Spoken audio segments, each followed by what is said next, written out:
ഈ ഒരു വാഹനത്തിന്റെ ഈ 2 ഡോർ ഉണ്ടോ, ഇത് ശ്രദ്ധിച്ചോ? അതായത് നല്ലോണം സൂക്ഷിച്ച് നോക്കി കഴിഞ്ഞാലേ ചെറിയൊരു കളർ ഡിഫറൻസ് ഇതിന് കാണാൻ പറ്റും കേട്ടോ.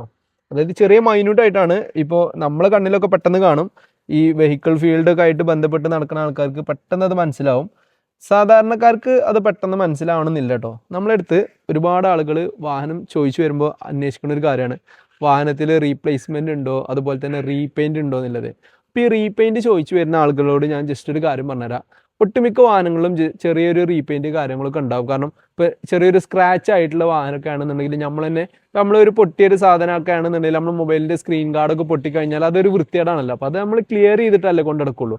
അപ്പോൾ അങ്ങനത്തെ ചെറിയ ചെറിയ സ്ക്രാച്ചസോ കാര്യങ്ങളൊക്കെ ഉണ്ടെന്നുണ്ടെങ്കിൽ നമ്മൾ തന്നെ അത് ക്ലിയർ ചെയ്തിട്ടാണ് ഇവിടെ വെക്കാറ് ഒരു ഒട്ടുമിക്ക വാഹനങ്ങളിലും.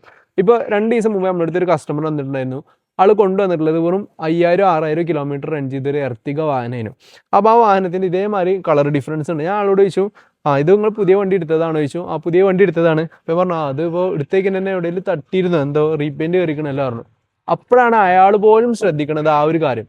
അതായത് ഷോറൂമിൽ നിന്ന് നിങ്ങളൊരു വണ്ടി ഫ്രഷ് എടുക്കുകയാണെങ്കിൽ പോലും ചെറിയ സ്ക്രാച്ചസ് കാര്യങ്ങളൊക്കെ ഉണ്ടെന്നുണ്ടെങ്കിൽ ഷോറൂമിൽ നിന്ന് റീപെയിൻറ്റ് ചെയ്തിട്ട് കൊടുത്തിട്ടാണ് വാഹനങ്ങൾ സെയിൽ ചെയ്യുന്നത്. അപ്പോൾ റീപെയിൻറ്റഡ് ഇല്ലാത്ത വാഹനങ്ങൾ വളരെ യൂസ്ഡ് മാർക്കറ്റിൽ വളരെ വളരെ കുറവായിരിക്കും. അതിന് ആര് എങ്ങനെ ന്യായീകരിച്ചു കഴിഞ്ഞാലും അത് അങ്ങനെ തന്നെയാണ്. അതായത് യൂസ്ഡ് കാറിൽ ഈവൻ ഫ്രഷ് വണ്ടി നിങ്ങളൊരു ഷോറൂമിൽ നിന്ന് എടുക്കുകയാണെങ്കിൽ വരെ അതിന് ചെറിയ റീപെയിൻറ്റ് കാര്യങ്ങൾ ടച്ചപ്പ് ഒക്കെ വരാനുള്ള ചാൻസസ് കൂടുതലാണ്. ഓക്കെ, അപ്പോൾ എന്തായാലും പുതിയൊരു വീഡിയോയുമായി വീണ്ടും കാണാം. Bye bye.